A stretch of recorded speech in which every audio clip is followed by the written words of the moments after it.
Hace un tiempo atrás se hizo la película de Intensamente.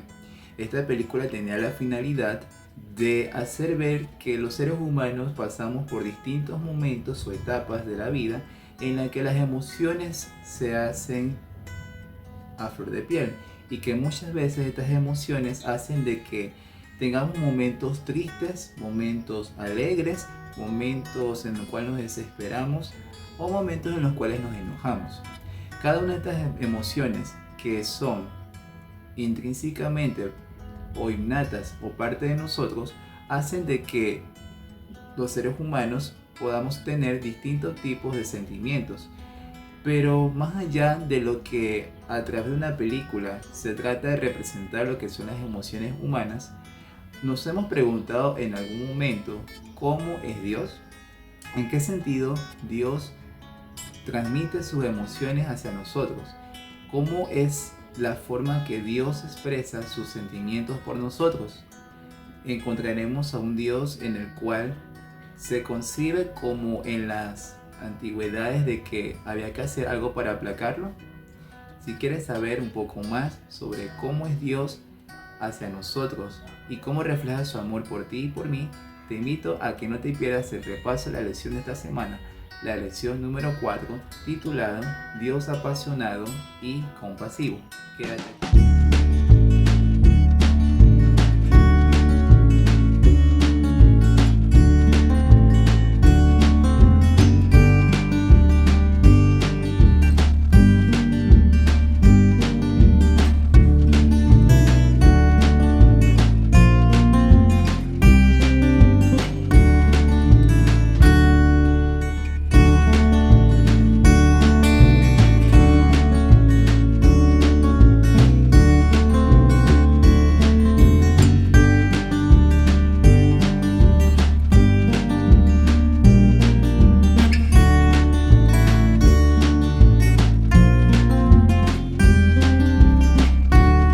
Hola queridos amigos, bienvenidos una semana más a su canal de Relatos de Esperanza.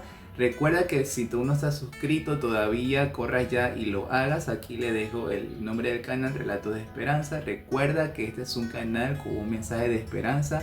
Por favor, si no te has suscrito, hazlo ya pronto para que puedas recibir las notificaciones de cada una de las programaciones que se graban semana tras semana. Y también, por favor, compártelo con otras personas que aún no se han suscrito. Apóyame con un like si te gustó este video y por favor, como lo dije hace un momento, suscríbete si aún no te has suscrito, hazlo ya para que puedas disfrutar de su contenido. Y como lo estábamos diciendo hace un momento, los seres humanos pasamos por distintos tipos de emociones, las cuales muchas veces pueden estar integradas en un sentido ya sea favorable o no tan favorable. Pero aunque los seres humanos pasamos por digamos que por un momento de emoción, ya sea un momento agradable o no, vamos a ver en este caso cómo Dios demuestra también su amor, que como ya lo hemos visto a través de las 3 primeras lecciones, en esta lección vamos a estar abarcando la parte emotiva de Dios con nosotros, pero desde un ángulo bíblico. Así que sin más preámbulo, quiero que me acompañes a la cita que es nuestro versículo de la semana, que está en el libro de Isaías capítulo 49, en el versículo 15, que nos dice de la siguiente forma: ¿Se olvidará la mujer de lo que dio a luz para dejar de compadecerse del hijo de su vientre? Aunque ella lo olvide, yo nunca me olvidaré de ti. Nota de que en este versículo encontramos dos ideas muy importantes. La primera es en cuanto a un lenguaje, digamos que un poco poético, en el que se describe a una mujer que ha dado a luz. Y entonces dice que dejará de compadecerse del hijo de su vientre. ¿Acaso la mujer que ha dado a luz por un momento dejará de ver a esa criatura y se apartará de ella? Pero note de que aunque hay una cierta probabilidad de que esto no ocurra, muchas veces, la mayoría de los casos no sucede, otras veces quizás sí se pueda dar en circunstancias totalmente especiales y distintas. Pero la Biblia no nos deja así en una deriva en cuanto si Dios acaso no se compadece de nosotros. La segunda parte del versículo nos indica de que aunque la mujer no no incluso llegue a dejar la criatura abandonada, el amor de Dios trasciende más allá, pues dice que yo no me olvidaré de ti. Lo que nos hace ver entonces de que Dios en su infinita misericordia aún sigue teniendo amor por cada uno de nosotros, que independientemente de lo que hagamos o no hagamos, el Señor siempre está dispuesto a velar por nuestras necesidades. El Señor no nos ha olvidado, el Señor siempre ha estado pendiente. En todo momento podemos ver entonces la misericordia y la gracia de Dios que se refleja en nuestras vidas y en todo momento.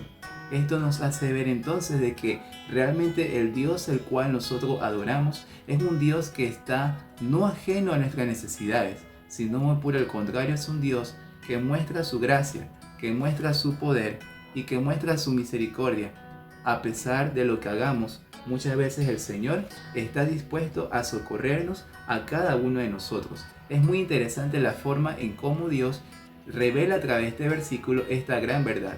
Vamos a ver entonces algunas imágenes que nos ilustran esto que he dicho en la próxima parte de la lección, que vamos a estar hablando sobre la parte de Dios como Padre y Madre al mismo tiempo, y también vamos a estar viendo dentro de la lección lo que sería acerca de un Dios que incluso su amor es tan profundo comparado como a las entrañas del cuerpo de una madre, o incluso vamos a estar viendo también a un Dios que muestra sus celos. Vamos a estar viendo todas estas partes dentro de la lección.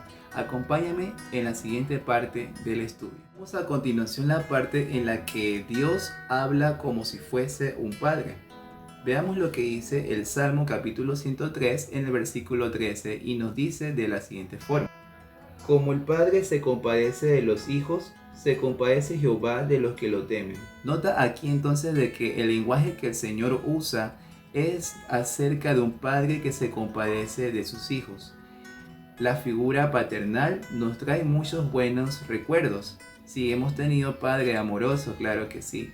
Si fuese en el caso contrario, que no nos hubiese tocado tener unos padres no tan amorosos, de todas formas la figura de Dios como un padre no se ve opacada, pues independientemente de las decisiones que los seres humanos tomen muchas veces, incluso con sus hijos, no nos hace ver de que Dios no sea lo contrario, muy diferente a lo que el ser humano muchas veces puede llegar a proyectar. Dios en este caso nos muestra otra realidad de lo que es el amor de un padre. Claramente esto lo vamos a estar viendo expresado más adelante en el libro de Oseas capítulo 11, en el que hay ciertas partes en las que en realidad Dios muestra su gracia con nosotros. Pero nota aquí que la palabra que me llama mucho la atención es que ¿acaso Dios nos sentirá compasión? ¿Verdad? Que aquí nos indica de que así como el Padre se compadece de sus hijos. Esta figura nos hace ver entonces de que el amor de Dios es tan profundo por cada uno de nosotros. Y la parte maternal de Dios lo podríamos ver en la parte que vimos o mejor dicho, en el versículo que vimos en Isaías capítulo 49, versículo 15, que nos dice de la siguiente forma: se olvidará la mujer de lo que dio a luz para dejar de compadecerse del hijo de su vientre, aunque ella lo olvide, yo nunca me olvidaré de ti. Nota que aquí entonces el Señor nos está diciendo, como lo mencionaba en su momento en la explicación de este versículo, de que aunque incluso la madre se llegue a olvidar de su hijo, el Señor nunca nos va a abandonar. Dice que el amor más cercano que se puede incluso comparar o asimilar es el amor de una madre. Es la madre entonces la que ve por su hijo desde el vientre. Esa conexión muy íntima que la criatura tiene con su madre nos hace recordar que de la misma forma el Señor desea tener con cada uno de nosotros una relación íntima, una relación en la que Él quiere ser parte de nosotros y que nosotros seamos parte de Él. Pero ¿cómo cultivar una relación íntima con Dios? Vamos a estar viendo también en este repaso de que el Señor nos lleva por distintas formas para poder aprender a cultivar esta relación que Él desea con nosotros. Pero nota de que en ambos versículos la palabra compasión es una palabra hebrea, del cual se entiende un lenguaje más profundo. Aquí quiero compartir que este término es el término raham y se utiliza para referirse a la compasión abundante del amor de Dios. De esa misma palabra Raham deriva también la palabra hebrea regen, pero la palabra regen es en cuanto el vientre de una madre. En otras palabras, la compasión de Dios es un amor como el útero maternal. Es entonces por ese motivo, mis apreciados amigos, que aquí nosotros podemos llegar a entender de que el amor de Dios es tan profundo que ningún lenguaje humano lo puede llegar a describir. Como lo mencionaba hace un momento, si tan solo el amor de Dios es comparado al amor de una madre, podemos tener un pálido reflejo apenas de lo que nuestra mente puede entender del cuánto Dios nos ama. Es tan inexplicable de que nosotros, incluso siendo pecadores, ya Dios nos había amado primero. Dice que realmente ya Dios había tomado la iniciativa de buscarnos mucho antes de que incluso llegásemos a pecar. Ya el Señor había provisto un plan. Esto es maravilloso porque nos dice Efesios 1:4 de que ya nosotros habíamos sido predestinados desde antes de la fundación del mundo. Pero hemos sido predestinados no para perdernos, sino que al contrario hemos sido ya predestinados por Dios para salvación. Es el deseo del Señor que todas sus criaturas procedan al arrepentimiento. Pero como ya lo hemos tocado en otros puntos de la lección, en semanas anteriores, el amor de Dios, aunque está disponible para todos, no se impone, pues iría muy contrario a lo que es la justicia de Dios. Dios es un Dios justo en el cual Él no nos obliga a que lo amemos. Dios incluso no necesita de nuestro amor porque Él es soberano. Sin embargo, como Dios desea expandir su amor y desea que le amemos, Él nos da la oportunidad de que lo lleguemos a amar. Pero, ¿quieres saber cómo cultivar una relación estrecha con Dios y de qué forma el Señor nos puede llevar a tener esa relación con Él? Vamos a continuación a la siguiente parte del estudio. La forma en como el Señor describe su relación con nosotros está expresado en el libro de Oseas capítulo 11. Voy a estar leyendo no todo el capítulo en realidad, te invito a que lo puedas leer y que en este caso puedas tener un análisis profundo de lo que el Señor nos desea decir a través de este libro. Pero hay algunas lecciones que yo saqué de este capítulo y que me gustaría compartir contigo.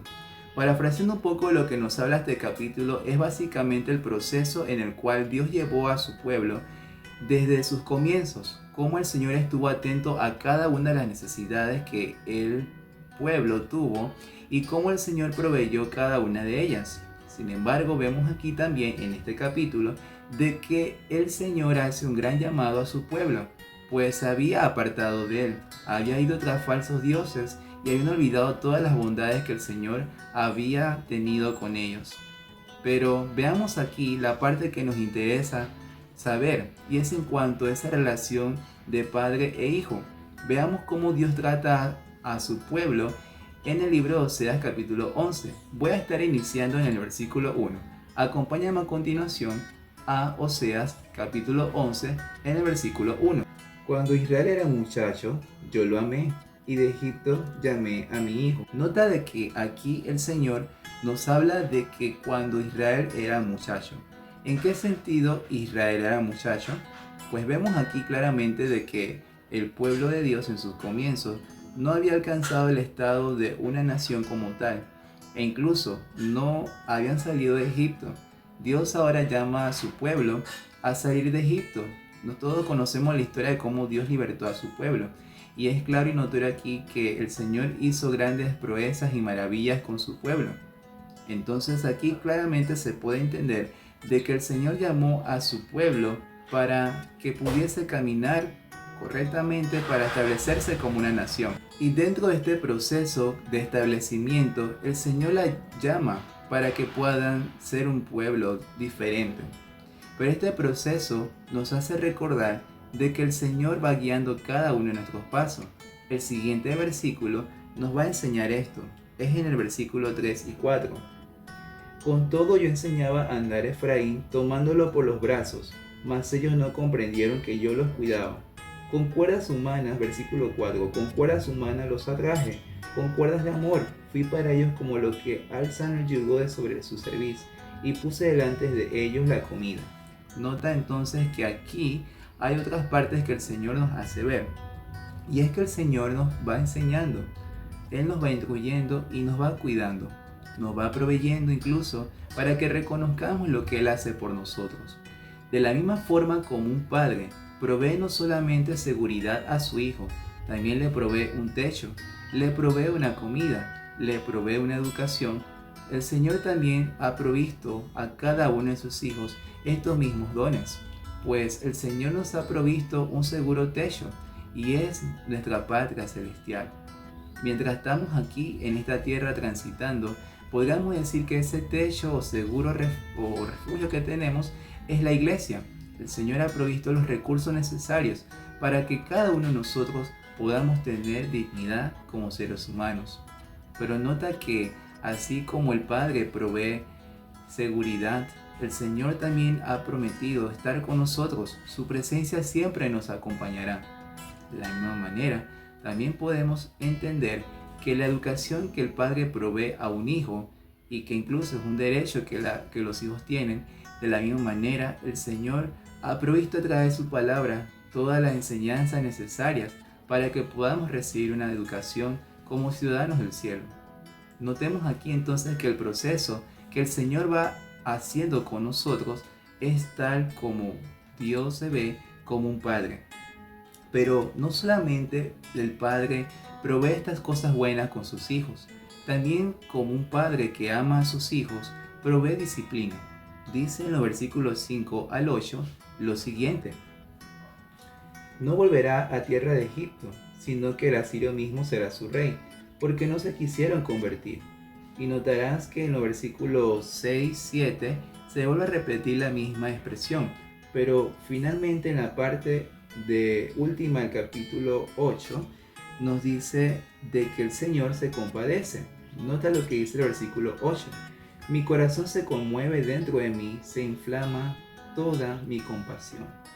Entonces notemos aquí de que el Señor en realidad está llevando a una conversión.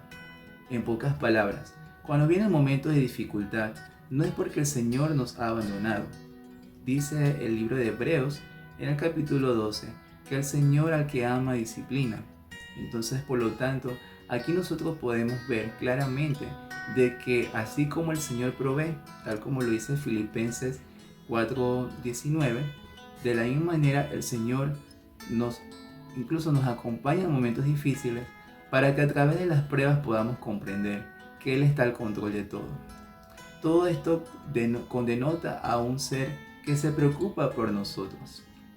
Entonces, siendo que el Señor se compromete con nosotros y nos va guiando cada día, la pregunta que nos hacemos es, y es lo que la lección nos dice, ¿cómo nos ayuda esto a comprender la realidad del amor de Dios por nosotros?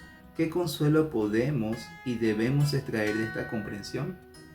Yo contesté lo siguiente: aunque aún yo no sea padre, al menos puedo tener un pálido reflejo como profesor cuando me toca amonestar a mis estudiantes y me preocupo por ellos.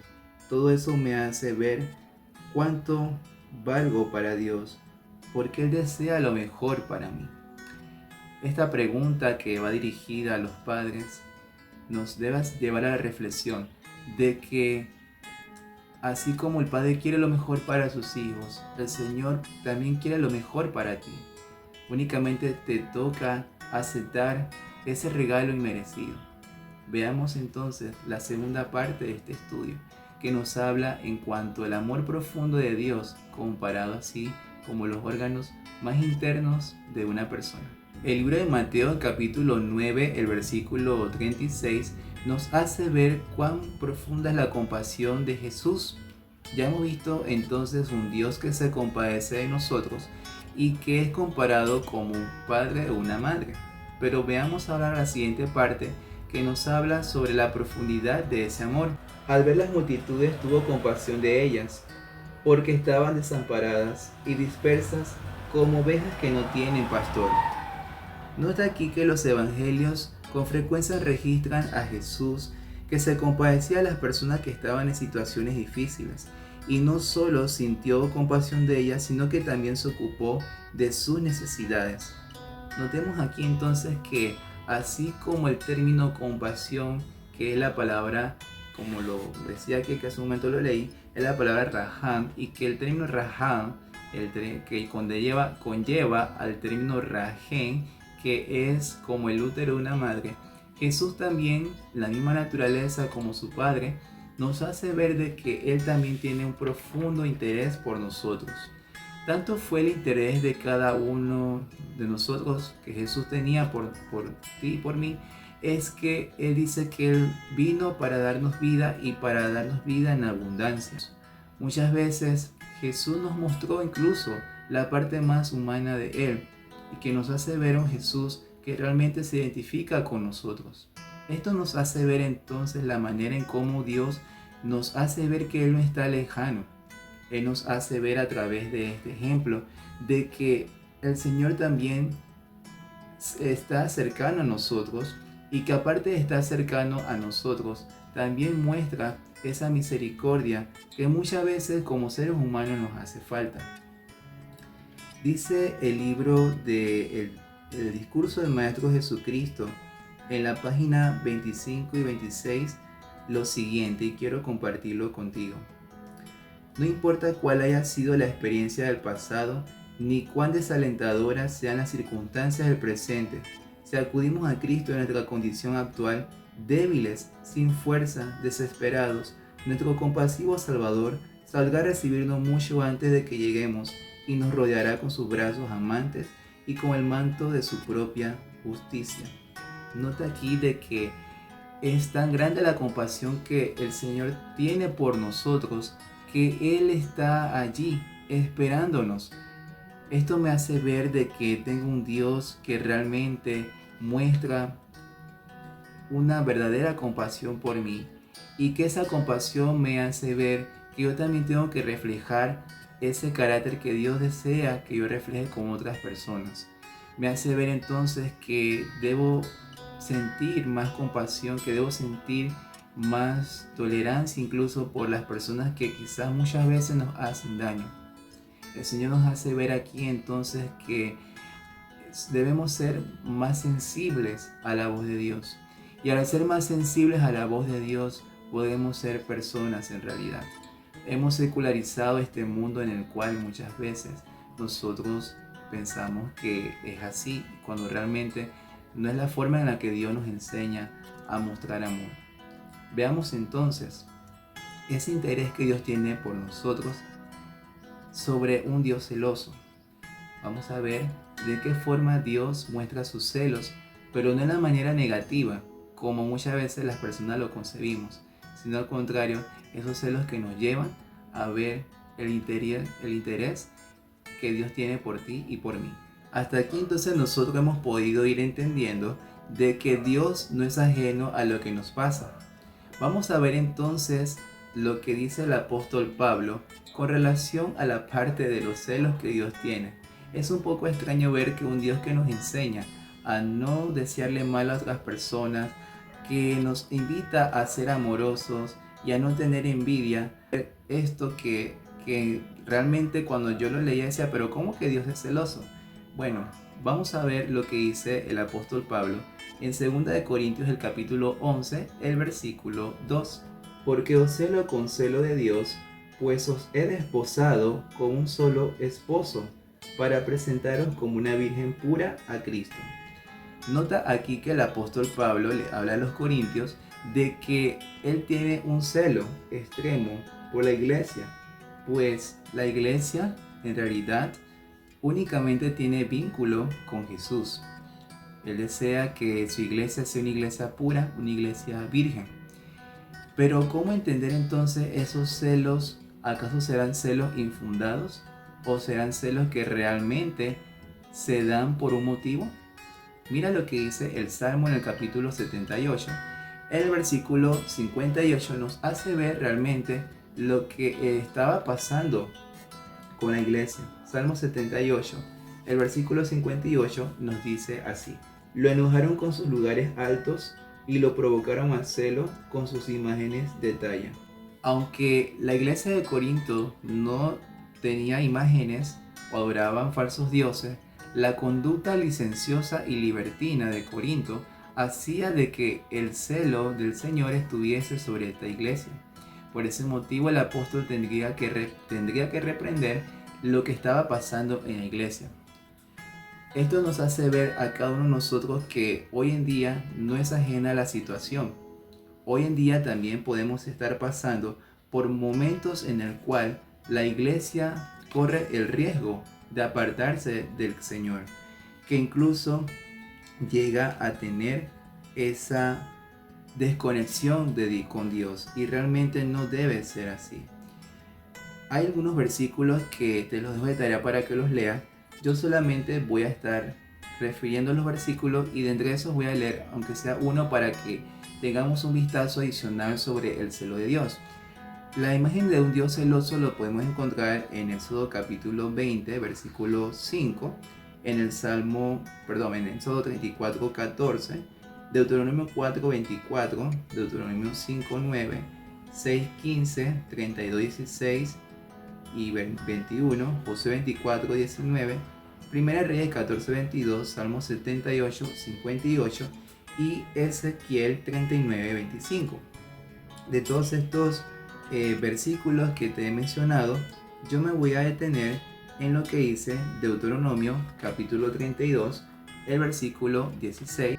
Provocaron sus celos con dioses ajenos y su ira con abominaciones.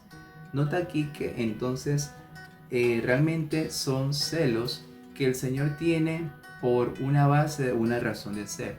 El pueblo entonces había provocado la ira del Señor por adorar falsos dioses y por introducir abominaciones. La Biblia es clara en decirnos de que en los últimos días habrá una mezcla de la verdad con el error, y que una institución que la Biblia denomina Babilonia será la madre de todas las abominaciones que hay y de la confusión que hay en la tierra. Entonces aquí nosotros vemos claramente que cuando nosotros apartamos lo que el Señor ha dicho que es correcto hacer, empezamos entonces a desagradarlo. Cuando muchas veces prácticas licenciosas que figuran como una gracia barata nos hacen incluso alejarnos de lo que realmente el Señor desea para nosotros. Y por eso dice que Dios exige a su pueblo exclusividad y fidelidad, en vista del pacto existente entre un Dios y su pueblo, cuando éste quebranta su mandamiento fabricando ídolos, adorándolos y sirviéndolos, provoca los celos o la ira de Dios, según el lenguaje bíblico. Pero también podemos ver que muchas veces decimos, bueno, yo no adoro una imagen, pero quizás hay otras cosas que están ocupando el espacio de Dios en nuestras vidas. Y hay una cita que está en el libro Patriarcas y Profetas, no recuerdo el pie de página, pero sí nos dice de que cualquier cosa que ocupa el primer lugar que Dios debe merecerse se convierte en un Dios. Entonces, por lo tanto, aquí es claro que el Señor nos llama a que nosotros le demos lugar a Dios que se merece. Por eso el Señor nos ama con ese celo, no en un celo enfermizo, sino en un celo en el cual nos lleva a reflexionar, a que veamos que Él tiene un interés especial por nosotros. Pero nada de esto es válido, mis apreciados amigos que me están oyendo, si no lo llevamos a la acción. Vamos a la última parte del estudio, y es en cuanto a la parte compasiva y apasionada de Dios y cómo esto se refleja en nuestras relaciones con los demás. En 1 Corintios capítulo 13, versículo del 4 al 8, vemos aquí entonces la manera en cómo se refleja la parte compasiva de ese amor de Dios y del asombroso amor que Dios tiene por nosotros, y cómo nosotros también somos invitados a tener el mismo amor por los demás. Leemos en 1 Corintios 13, del 4 al 8, lo siguiente. El amor es sufrido, es benigno, el amor no tiene envidia, el amor no es jactancioso, no se envanece, no hace nada indebido, no busca lo suyo, no se irrita, no guarda rencor, no se goza de la injusticia, sino que se goza de la verdad. Todo lo sufre, todo lo cree, todo lo espera, todo lo soporta. El amor nunca deja de ser, pero las profecías se acabarán, cesarán las lenguas y el conocimiento se acabará. Nota entonces aquí que el amor es un sentimiento puro, como ya lo hemos visto en todas las lecciones anteriores, hemos ido viendo realmente cuál es el verdadero amor que proviene de Dios. Y a través de este estudio hemos visto diferentes facetas de cómo Dios se identifica con nosotros a través de estas emociones que nosotros también como seres humanos tenemos. Y entonces vemos que el Señor nos hace el llamado a que si realmente tenemos el amor que proviene de Él, no debemos entonces llevar a nuestro diario vivir todo lo contrario a lo que Él ya nos ha dicho. En vez de decir amor, podríamos decir que Dios es sufrido. Vemos que Dios es sufrido por cómo Él dio su vida por nosotros. Dice que Dios es benigno, Dios no tiene envidia, Dios no es jactancioso, no se envanece, Dios no hace nada indebido, no busca lo suyo, tampoco se irrita, Dios no guarda rencor, Dios no se goza en la injusticia, sino que se goza en la verdad. Dios todo lo sufre, todo lo cree, todo lo espera, todo lo soporta. Es decir, que Dios se identifica con nosotros en todo momento. Entonces, esto me hace ver de que yo debo ejemplificar lo mismo en mi vida cuando el Espíritu Santo está en mí. A través del poder de Cristo, por medio de su Espíritu Santo, que nosotros entonces no le daremos cabida al yo, es decir, a nuestra parte humana, que muchas veces nos hace aflorar lo que somos como humanos y que aflora la parte imperfecta. Dios desea entonces que tengamos una perfección, no por nuestra propia cuenta, sino al contrario, una perfección que deriva de una relación constante con el Señor. Entonces, en esta lección podemos ver claramente que el Señor nos llama a cada uno de nosotros a tener una entrega completa a Él y que nosotros podamos mostrar a otras personas realmente lo que Dios espera de nosotros, y es que podamos amar a los demás así como Él nos amó primero. En este momento es mi interés entonces de que podamos tener unas palabras de oración antes de concluir el estudio de esta lección, sin antes decirte que te dejes abrazar por el amor de Cristo y permitas que su Espíritu Santo pueda hacerse presente en nuestras vidas. Vamos a tener unas palabras de oración. Padre nuestro que moras en los cielos, gracias le damos por la oportunidad que nos has dado de poder estudiar esta lección, Señor, que nos hace ver cuánto usted nos ama, la compasión que tiene por nosotros y cómo usted desea también que reflejemos ese mismo sentir hacia los demás. Ayúdanos cada día a estar, oh Dios, conectados contigo y a hacer siempre lo que es correcto ante ti. Perdona nuestras faltas cometidas y ayúdanos a hacerte siempre fiel. En el nombre de Jesús. Amén. Gracias amigos, una vez más. Recuerden que este espacio de ustedes será hasta la próxima semana si el Señor así lo permite. Gracias una vez más. Que el Señor te guarde.